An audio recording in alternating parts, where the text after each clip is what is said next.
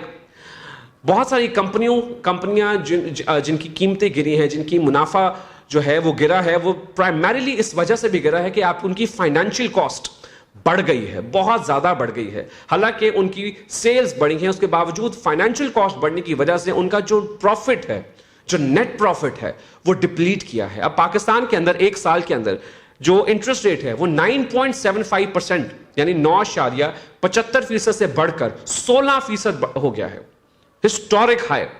یعنی کہ اگر آپ نے کاروبار کرنا ہے تو وہ جو منافع, جو پیسہ لینا ہے, آپ نے جو سرمایہ لینا ہے, وہ اتنا مہنگا ہے کہ آپ کو 16% ادا کرنا پڑے گا. اور اس کے بعد آف کورس کائبو ریٹس ہوتے ہیں, لائبو ریٹس ہوتے ہیں, اور وہ 16% پہ نہیں کرتا. آپ کا جو فائنینشیل کاسٹ ہے, جو بوروئنگ کاسٹ ہے, it's at its peak.